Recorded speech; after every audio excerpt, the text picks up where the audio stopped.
प्रभु ने मूसा से कहा, इज़राइलियों को ये आदेश दो, जब तुम कनान देश पहुंचोगे तब सारा कनान देश दाएं भाग के रूप में तुम्हारे अधिकार में आ जाएगा।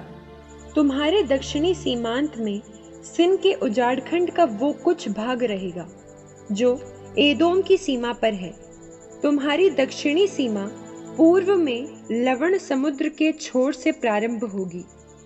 तब वो अक्रब्बीम की घाटी के दक्षिण से होकर सिन की ओर जाएगी और कादेश बरने के दक्षिण तक पहुंचेगी। वो वहां से हसर अद्दार होते हुए अस्मोन तक जाएगी, जहां वो मुड़कर मिस्र की बरसाती नदी से मिल जाएगी और समुद्र में समाप्त हो जाएगी। महासमुद्र का तट तुम्हारी पश्चिमी सीमा होगी। यही तुम्हारे देश की पश्चिमी सीमा होगी।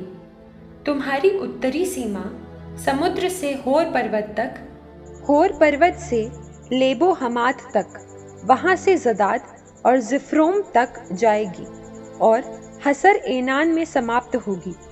यही तुम्हारी उत्तरी सीमा होगी। तुम्हारी पूर्वी सीमा हसर एनान से शफाम तक और वहां से अयीन के पूर्व में रिबला तक जाएगी।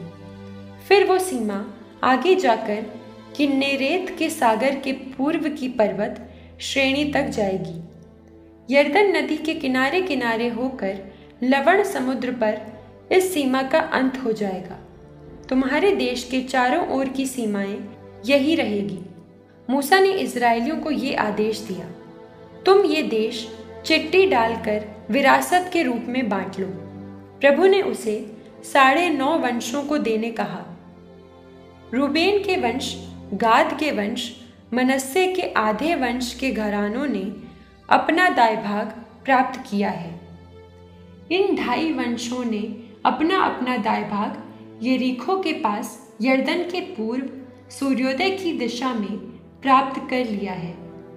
प्रभु ने मूसा से कहा, तुम्हारे लिए देश को दाएं भाग के रूप में बांटने वालों के नाम ये हैं, याजक एलाजार और नून का पुत्र योशुआ। फिर देश को दाएं भागों में बांटने के लिए प्रत्येक वंश से एक एक नेता लो। उन पुरुषों के नाम ये हैं, यूदा के वंश से यफुन्ने का पुत्र कालेब, सिमोन के वंश से अमीहुद का पुत्र शमूएल, बेन्यामीन के वंश से किसलोन का पुत्र एलादाद, दान के वंश से योगली का पुत्र बुक्की, यूसुफ के पुत्र मनस्से के वंश से एफोद का पुत्र हन्निएल, यूसुफ के पुत्र एफ्राइम के वंश से शिप्तान का पुत्र कमूएल, जबुलोन के वंश से परनाक का पुत्र एलीसाफान, इस्साकार के वंश से अज्जान का पुत्र पलटिएल, आशेर के वंश से शलोमी का पुत्र अहीहूद, नप्ताली के वंश से अमीहुद का पुत्र पदहेल।